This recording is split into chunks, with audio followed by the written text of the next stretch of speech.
होली का क्रम 13 तारीख को शायद होली जलेगी, 14 तारीख को गुरंडी रहती है, होली खिलाती है। पिछले वर्ष थोड़ा सा होली का क्रम रहा, तो अब की बार सब जगह की होली में ना जाते हुए केवल एक होली, वो भी सीहोर की, वो 15 तारीख को महादेव की होली, मार्च को महादेव की होली। अपने अपने शिवालयों में शंकर जी शिव मंदिर के अंदर चंदन का जल 1 लोटा अवश्य चढ़ाएं, महादेव की होली अवश्य मनाएं। होली आ रही है, लगी नहीं रिया की होली जैसा है। दिवाली आती है तो लगता ही नहीं कि दिवाली जैसा है, राखी आती तो लगता ही नहीं राखी जैसा है। सारे त्योहार फीके हो गए गुरुजी। हमने कहा त्योहार फीके नहीं हुए, त्योहार का कलर फीका नहीं हुआ, त्योहार का रंग फीका नहीं हुआ है, बस त्योहार वही है, गुलाल वही है, मिठाई वही है, गुजिया पपड़िया वही है, खुरमे चकरी वही है, पपड़िया वही है, गुजिया वही है, इंसान वही है।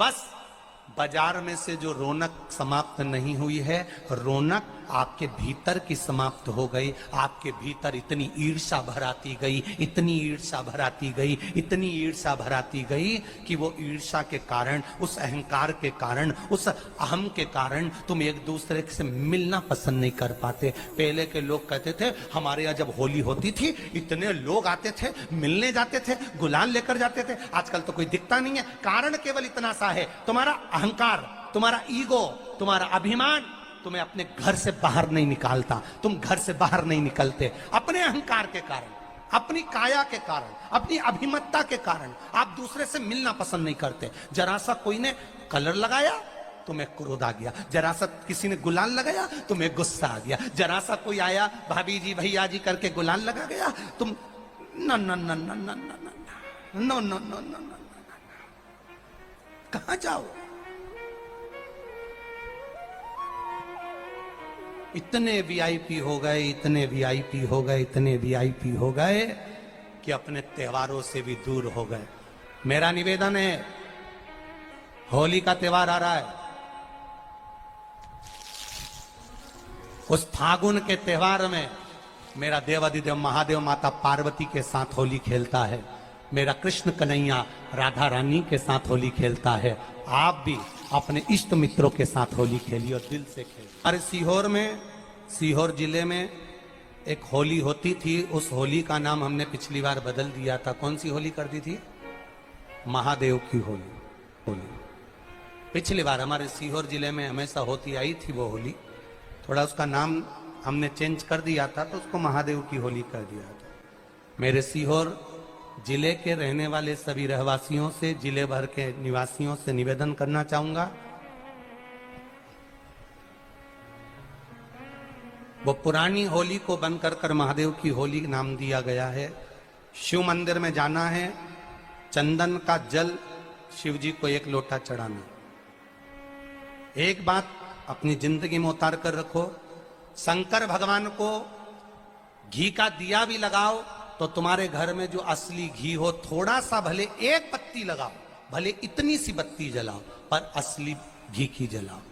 शिव जी को अगर चंदन भी लगा रहे हो तो असली लगाओ। शंकर भगवान को चावल भी चढ़ा रहे हो तो असली चढ़ाओ। शंकर भगवान को अगर अष्टगंध भी चढ़ा रहे हो तो असली चढ़ाओ। केमिकल का कोई चीज मेरे महादेव को मत चढ़ाओ जिससे भगवान शिव की मूर्ति नष्ट हो। ऐसी कोई चीज मेरे महादेव को ना चढ़ाओ। अगर शंकर भगवान के साथ आप होली खेल रहे हो तो चंदन का पानी शंकर भगवान को चढ़ाइए, अष्टगंध का जल भगवान शिव को चढ़ाइए। तो करो तैयारी, आ रहा है त्रिपुंड धारी महादेव की होली। बड़े आनंद के साथ मेरा निवेदन, अपने शिवालयों में, शंकर जी के मंदिरों में, सीहोर जिले के प्रत्येक शिव मंदिर के अंदर चंदन का जल 1 लोटा अवश्य चढ़ाएं, महादेव की होली अवश्य मनाएं। और भाव के साथ 5 मंदिर हम भी जाएंगे, कोई जुलूस नहीं, कोई क्रम नहीं, बस बाबा को आराम से जल चढ़ाना ही एक नियम है और बाबा को जल चढ़ाएंगे। आप सब बड़े आनंद के साथ महादेव की होली का स्मरण करिए। महादेव की होली के दिन और बेलपत्री की जड़ के नीचे जाकर प्रयास करा करो कि लाल चंदन का जल लाल चंदन को घिसकर कलश में उस चंदन को डालकर जल भरकर उसको बेलपत्री की जड़ के नीचे सींचन करने का प्रयास करा करो। है कि धीरे धीरे कर कर वो दुख समाप्त होगा, वो दुख कटेगा ही।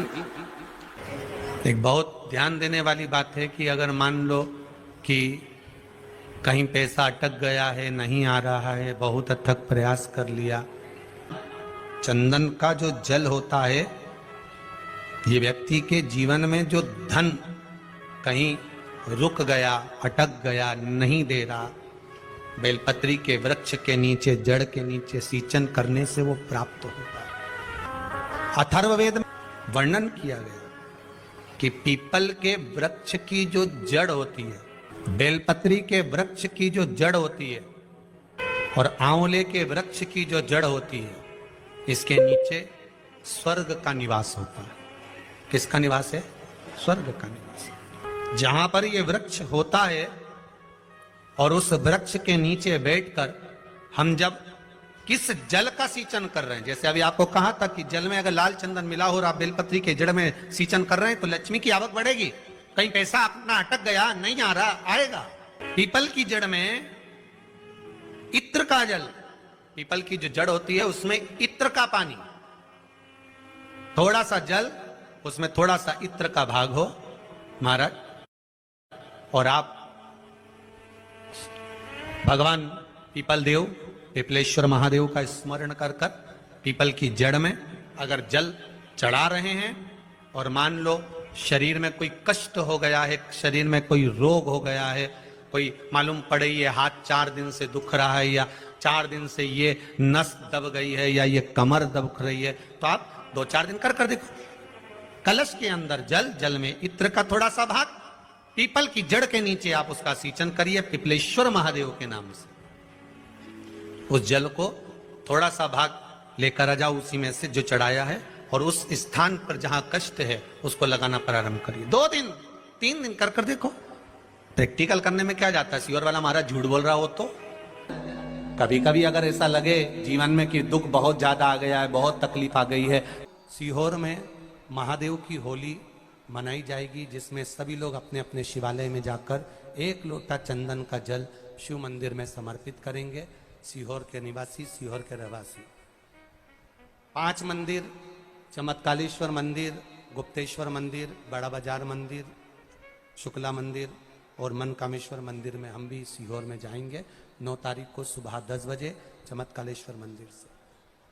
आष्टे वाले नहीं माने हैं तो आष्टा में 11 तारीख को सुबह 10 बजे महादेव की होली करने के लिए हम पहुंचेंगे। बाबा देव अधिदेव महादेव पहुंचेगा।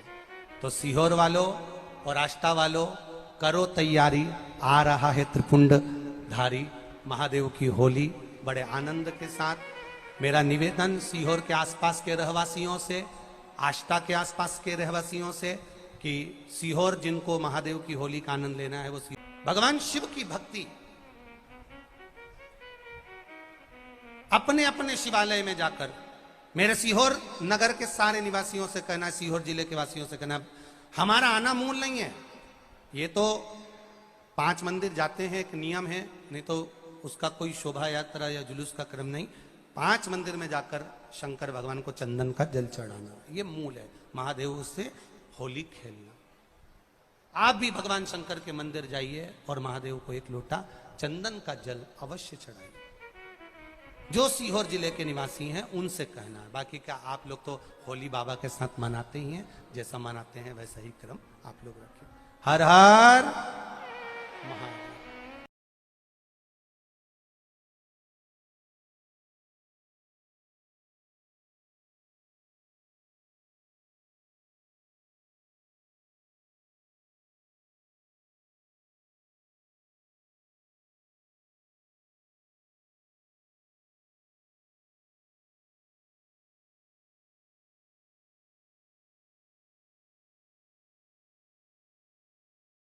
होली का क्रम 13 तारीख को शायद होली जलेगी, 14 तारीख को गुरंडी रहती है, होली खिलाते हैं। होली में मोटे मोटे ढूंढ जलाए जाते हैं।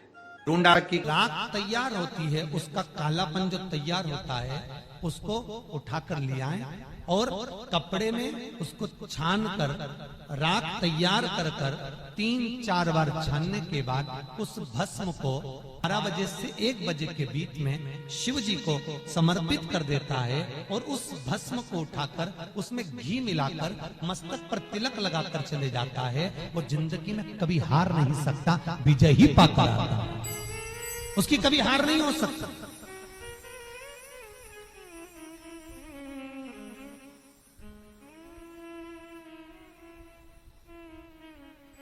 वो कभी हार नहीं सकता।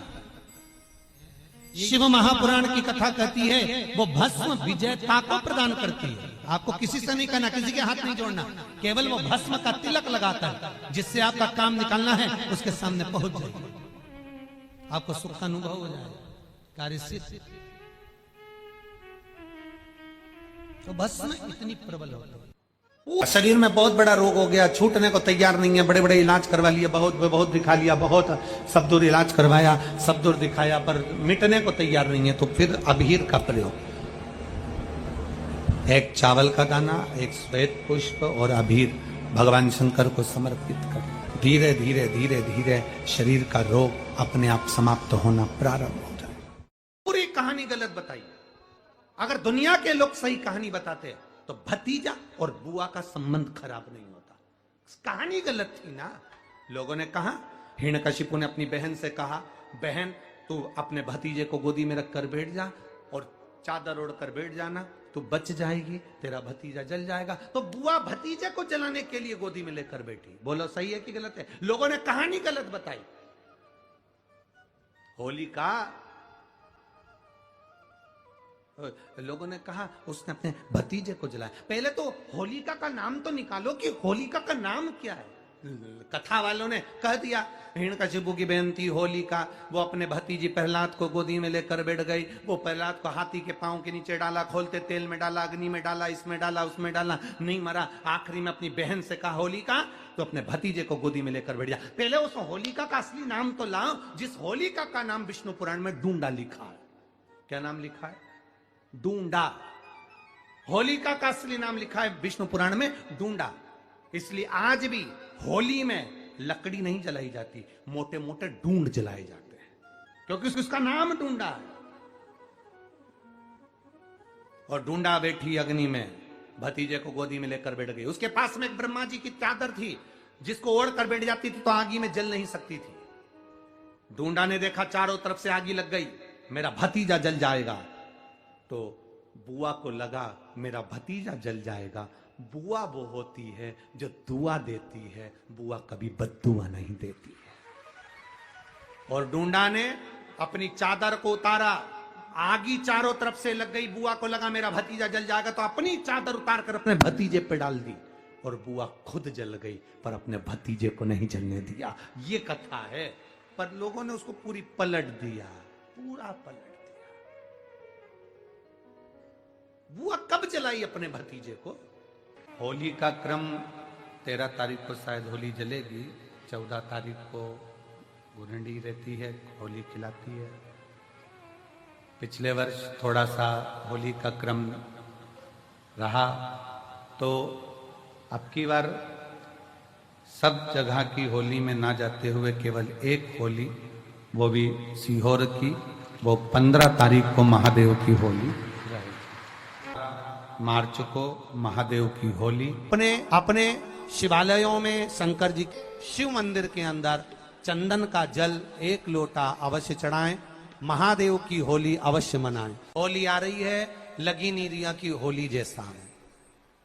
दिवाली आती है तो लगता ही नहीं कि दिवाली जैसा है। राखी आती तो लगता ही नहीं राखी जैसा है। सारे त्योहार फीके हो गए गुरुजी। हमने कहा त्योहार फीके नहीं हुए, त्योहार का कलर फीका नहीं हुआ, त्योहार का रंग फीका नहीं हुआ है। बस त्योहार वही है, गुलाल वही है, मिठाई वही है, गुजिया पपड़िया वही है, खुरमे चकरी वही है, पपड़िया वही है, गुजिया वही है, इंसान वही है। बस बाजार में से जो रौनक समाप्त नहीं हुई है, रौनक आपके भीतर की समाप्त हो गई। आपके भीतर इतनी ईर्ष्या भराती गई, इतनी ईर्ष्या भराती गई, इतनी ईर्ष्या भराती गई कि वो ईर्ष्या के कारण, उस अहंकार के कारण, उस अहम के कारण तुम एक दूसरे से मिलना पसंद नहीं कर पाते। पहले के लोग कहते थे हमारे यहाँ जब होली होती थी इतने लोग आते थे, मिलने जाते थे, गुलाल लेकर जाते थे। आजकल तो कोई दिखता नहीं है। कारण केवल इतना सा है, तुम्हारा अहंकार, तुम्हारा ईगो, तुम्हारा अभिमान तुम्हें अपने घर से बाहर नहीं निकालता। तुम घर से बाहर नहीं निकलते अपने अहंकार के कारण, अपनी काया के कारण, अपनी अभिमतता के कारण। आप दूसरे से मिलना पसंद नहीं करते। जरा सा कोई ने कलर लगाया तुम्हें क्रोध आ गया, जरा सा किसी ने गुलाल लगाया तुम्हें गुस्सा आ गया, जरा सा कोई आया भाभी जी भैया जी करके गुलाल लगा गया, तुम न न न न न न नो नो नो नो, कहां जाओ? इतने वीआईपी हो गए, इतने वीआईपी हो गए, इतने वीआईपी हो गए कि अपने त्योहारों से भी दूर हो गए। मेरा निवेदन है, होली का त्योहार आ रहा है, उस फागुन के त्योहार में मेरा देवाधिदेव महादेव माता पार्वती के साथ होली खेलता है, मेरा कृष्ण कन्हैया राधा रानी के साथ होली खेलता है। आप भी अपने इष्ट मित्रों के साथ होली खेलिए और दिल से खेलिए। अरे सीहोर में, सीहोर जिले में एक होली होती थी। उस होली का नाम हमने पिछली बार बदल दिया था। कौन सी होली कर दी थी? महादेव की होली। पिछली बार हमारे सीहोर जिले में हमेशा होती आई थी वो होली, थोड़ा उसका नाम हमने चेंज कर दिया था तो उसको महादेव की होली कर दिया था। मेरे सीहोर जिले के रहने वाले सभी रहवासियों से, जिले भर के निवासियों से निवेदन करना चाहूंगा, वो पुरानी होली को बंद कर महादेव की होली नाम दिया गया है। शिव मंदिर में जाना है, चंदन का जल शिव जी को 1 लोटा चढ़ाना। एक बात अपनी जिंदगी में उतार कर रखो, शंकर भगवान को घी का दिया भी लगाओ तो तुम्हारे घर में जो असली घी हो, थोड़ा सा भले 1 पत्ती लगाओ, भले इतनी सी बत्ती जलाओ, पर असली घी की जलाओ। शिव जी को अगर चंदन भी लगा रहे हो तो असली लगाओ। शंकर भगवान को चावल भी चढ़ा रहे हो तो असली चढ़ाओ। शंकर भगवान को अगर अष्टगंध भी चढ़ा रहे हो तो असली चढ़ाओ। केमिकल का कोई चीज मेरे महादेव को मत चढ़ाओ जिससे भगवान शिव की मूर्ति नष्ट हो। ऐसी कोई चीज मेरे महादेव को ना चढ़ाओ। अगर शंकर भगवान के साथ आप होली खेल रहे हो तो चंदन का पानी शंकर भगवान को चढ़ाइए, अष्टगंध का जल भगवान शिव को चढ़ाइए। तो करो तैयारी, आ रहा है त्रिपुंड धारी महादेव की होली। बड़े आनंद के साथ मेरा निवेदन, अपने शिवालयों में, शंकर जी के मंदिरों में, सीहोर जिले के प्रत्येक शिव मंदिर के अंदर चंदन का जल 1 लोटा अवश्य चढ़ाएं, महादेव की होली अवश्य मनाएं। और भाव के साथ 5 मंदिर हम भी जाएंगे, कोई जुलूस नहीं, कोई क्रम नहीं, बस बाबा को आराम से जल चढ़ाना ही एक नियम है और बाबा को जल चढ़ाएंगे। आप सब बड़े आनंद के साथ महादेव की होली का स्मरण करिए। महादेव की होली के दिन बेलपत्री की जड़ के नीचे जाकर प्रयास करा करो कि लाल चंदन का जल, लाल चंदन को घिसकर कलश में उस चंदन को डालकर जल भरकर उसको बेलपत्री की जड़ के नीचे सींचन करने का प्रयास करा करो। है कि धीरे धीरे कर कर वो दुख समाप्त होगा, वो दुख कटेगा ही। एक बहुत ध्यान देने वाली बात है कि अगर मान लो कि कहीं पैसा अटक गया है, नहीं आ रहा है, बहुत अथक प्रयास कर लिया, चंदन का जो जल होता है ये व्यक्ति के जीवन में जो धन कहीं रुक गया, अटक गया, नहीं दे रहा, बेलपत्री के वृक्ष के नीचे, जड़ के नीचे सींचन करने से वो प्राप्त होता है। अथर्ववेद में वर्णन किया गया कि पीपल के वृक्ष की जो जड़ होती है, बेलपत्री के वृक्ष की जो जड़ होती है और आंवले के वृक्ष की जो जड़ होती है, इसके नीचे स्वर्ग का निवास होता है। किसका निवास है? स्वर्ग का निवास। जहां पर ये वृक्ष होता है और उस वृक्ष के नीचे बैठकर हम जब किस जल का सींचन कर रहे हैं। जैसे अभी आपको कहा था कि जल में अगर लाल चंदन मिला हो और आप बेलपत्री के जड़ में सींचन कर रहे हैं तो लक्ष्मी की आवक बढ़ेगी। कहीं पैसा अपना अटक गया, नहीं आ रहा, आएगा। पीपल की जड़ में इत्र का जल, पीपल की जो जड़ होती है उसमें इत्र का पानी, थोड़ा सा जल, उसमें थोड़ा सा इत्र का भाग हो महाराज, और आप भगवान पीपल देव, पिपलेश्वर महादेव का स्मरण कर कर पीपल की जड़ में अगर जल चढ़ा रहे हैं, और मान लो शरीर में कोई कष्ट हो गया है, शरीर में कोई रोग हो गया है, कोई मालूम पड़े ये हाथ 4 दिन से दुख रहा है, या 4 दिन से ये नस दब गई है, या ये कमर दब रही है, तो आप 2-4 दिन कर कर देखो। कलश के अंदर जल, जल में इत्र का थोड़ा सा भाग, पीपल की जड़ के नीचे आप उसका सींचन करिए पिपलेश्वर महादेव के नाम से। उस जल को थोड़ा सा भाग लेकर आ जाओ उसी में से जो चढ़ाया है, और उस स्थान पर जहां कष्ट है उसको लगाना प्रारंभ करिए। 2 दिन 3 दिन कर कर देखो। प्रैक्टिकल करने में क्या जाता है, सियोर वाला महाराज झूठ बोल रहा हो तो। कभी कभी अगर ऐसा लगे जीवन में कि दुख बहुत ज्यादा आ गया है, बहुत तकलीफ आ गई है, तो लाल चंदन को घिसकर उस लाल चंदन का लेपन भगवान शंकर पर कर कर फिर पानी चढ़ाओ। अगर कोई संकट भारी है और निकट रहा, जैसे किसी नारी का गर्भ नहीं ठहर रहा, 15 साल हो गए, 20 साल हो गए, 25 साल, जैसे इसने लिखा एक माता ने कि 18 साल की बेटी हो गई थी पर संतान में पुत्र नहीं, तो उसने भाव से कथा सुनी। ऐसे आपके भीतर अगर 20 साल हो गए, 25 साल हो गए, 30 साल हो गए, संतान का सुख ही नहीं है, लाल चंदन का लेपन बाबा भोलेनाथ पर करना प्रारंभ करो। पीठिका पर लाल चंदन का लेपन करना प्रारंभ करो। लाल चंदन से बाबा का श्रृंगार करना प्रारंभ करो। एक बेलपत्री पर लाल चंदन, दोनों पत्ती नीचे वाली, जो नीचे की जो 2 पत्ती होती है इस पे लाल चंदन, और बीच वाली पत्ती पर पीला चंदन लगाकर बाबा के शिवलिंग को समर्पित करिए। बाबा से प्रार्थना करिए, रोज प्रार्थना करो। परंतु एक बात का स्मरण रहे, 25 साल हो गए, 20 साल हो गए, 30 साल हो गए, संतान नहीं, तो पहले जल से अभिषेक कराना, अभिषेक कराकर उस जल का आचमन करने के बाद हाथ को खासा करना, धोना, उसके बाद में फिर वापिस बाबा का स्नान कराओ, फिर चंदन का लेपन कराओ, फिर 1 लोटा जल चढ़ाकर बाबा का स्नान कराओ। बाबा का बड़ा सुंदर भाव से लाल चंदन से जो अभिषेक करता है, बाबा को लेपन कर कर फिर जल चढ़ समर्पित करता है, निश्चित है उसकी गोदी मेरा देव अधिदेव महादेव जरूर भरता है। ये निश्चितता है। हम तो बेटियों से भी कहते हैं, जिसका विवाह नहीं हो रहा हो, 25 साल, 30 साल, 27 साल, 28 साल, 32 साल, 40 साल हो गए हो, नहीं हो रहा हो बेटा बेटी का विवाह, उसे लाल चंदन का प्रयोग अशोक सुंदरी वाली जगह पर 7 बिंदी लाल चंदन की लगाकर 7 बेलपत्र 7 बिंदी पर रखिए, और महाराज अपनी कामना कर कर भगवान से आइए, बाबा देगा, करेगा। 3-4 महीने में विवाह पक्का करेगा। ये लाल चंदन की महत्वता है शिव तत्व। रोग बढ़ गया, बेलपत्री के वृक्ष के नीचे दीप लगाना प्रारंभ करो। बाबा से विनती कर कर घी का दिया लगाइए बेलपत्र वृक्ष के नीचे, बाबा से निवेदन करिए, रोग निवारण होगा। कि एक बार पांडवों ने अश्वमेध, एक बार आवर्त महोत्सव रखा और एक यज्ञ रखा। उस यज्ञ का नियम था, पहले जो यज्ञ होते थे उन यज्ञ का नियम था, यज्ञ में घंटा लगता था। वो यज्ञ की जैसी पूर्णाहुति होती थी तो यज्ञ का घंटा अपने आप बज जाता था, अपने आप बजता था, उसे बजाता कोई नहीं था, अपने आप बजता। आज यज्ञ का घंटा नहीं बजा, तो युधिष्ठिर ने पंडितों से पूछा, ब्राह्मणों आपने यज्ञ करवाया पर ये यज्ञ का घंटा नहीं बजा। ब्राह्मणों ने कहा हमने तो यज्ञ अच्छा करवाया पर घंटा क्यों नहीं बजा, समझ में नहीं आया। तब इतने में ब्राह्मणों में से एक ब्राह्मण यज्ञाचार्य ने कहा, मुझे लगता है यज्ञ 2 तरह का होता है, एक यज्ञ जो अग्नि में सांकल्य दी जाती है तो अग्नि देवता प्रसन्न होते हैं, और दूसरा यज्ञ वो कि भंडारा किया जाए और लोगों के मुंह में भोजन दिया जाए, वो यज्ञ भी प्रबल होता है। महाराज हमको लगता है यहाँ दोनों यज्ञ हुए, एक यज्ञ आहुतियों का, एक यज्ञ भंडारे का। मुझे लगता है भंडारे में कोई भूखा रह गया है, कोई भूखा है।